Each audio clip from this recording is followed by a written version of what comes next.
दोस्तों नमस्कार, मैं सौरभ गोस्वामी।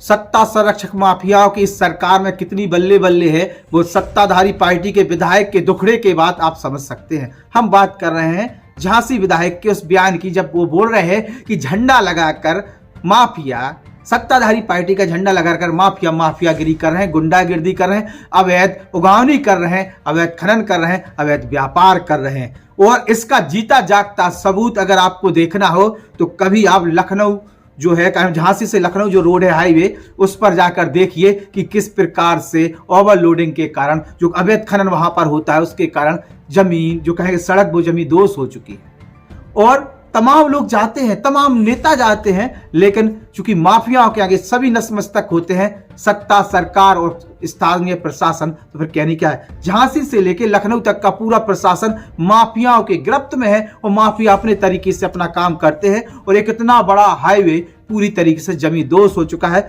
आप देखते होंगे, जब आप वहां निकलते होंगे तो आपको पता पड़ता होगा। इसके साथ साथ झांसी में कमिश्नर बैठते हैं, झांसी में डीआईजी बैठते हैं, झांसी में एसएसपी बैठते हैं। तमाम लाव लश्कर होने के बाद तमाम कमिश्नरी है तो जब और भी बड़े बड़े अधिकारी बैठते हैं, लेकिन कार्रवाइयां जिस तरीके से माफिया पर होनी चाहिए वो नहीं हो पा रही। रवि शर्मा कह रहे हैं कि सत्ताधारी पार्टी का झंडा लगाकर माफियागिरी कर रहे हैं, यानी भारतीय जनता पार्टी का झंडा लगाकर सत्ता संरक्षक माफियागिरी कर रहे हैं। और सत्ताधारी पार्टी के विधायक दुखोड़ा रोने के लिए मीडिया के सामने काफी दिनों के बाद सामने आते हैं। अभी तक उन्हें यह पता चला नहीं था कि हमारे यहाँ माफियागिरी कर रहे हैं, वो भी सत्ताधारी पार्टी का झंडा लगाकर।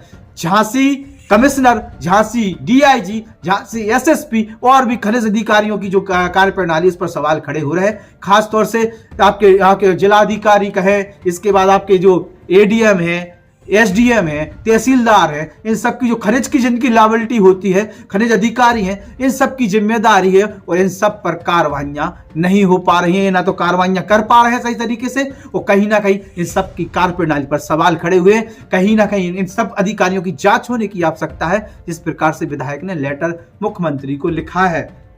तो झांसी में माफिया हावी है, प्रशासन बौना पड़ रहा है, या प्रशासनिक सांठगांठ के साथ माफिया फल फूल रहे हैं और बड़े बड़े नेता खामोश बैठे हैं। खास तौर पे अधिकांश दल बदलू नेता जिस प्रकार से सत्ता संरक्षक माफिया बन के उभर कर सामने आ रहे हैं, तो वो कहीं ना कहीं सवाल या निशान खड़े करती है। और विपक्ष पूरी तरीके से खामोश है। कांग्रेस आवाज नहीं उठाना चाहती, सपा आवाज नहीं उठाना चाहती, बीएसपी आवाज नहीं उठाना चाहती, कांग्रेस आवाज नहीं उठाना चाहती, आम आदमी पार्टी आवाज नहीं उठाना चाहती है। झांसी में तो यही देखने को मिल रहा है, माफियाओं की बल्ले बल्ले है और नेता केवल ज्ञान की बातें देते हुए नजर आ रहे हैं। कितनी कार्रवाइयां जब से विधायक रवि शर्मा झांसी के सदर के है खनन पर कार्रवाई कराने में कामयाब रहे, खुद तो उन पर भी आरोप लगते हैं, उनकी भी कार्यप्रणाली सवालों के घेरे में। लेकिन राजनीतिक सांठगांठ एक दूसरे की ऐसी चलती है जैसे चोर चोर मौसेरे भाई की कहावत हम आपने सुनी हो। एक नेता दूसरे नेता को प्रोटेक्शन देता हुआ नजर आता है, एक नेता दूसरे नेता की बुराई तक नहीं करता है, एक नेता दूसरे नेता की कमी तक नहीं गिनाता है,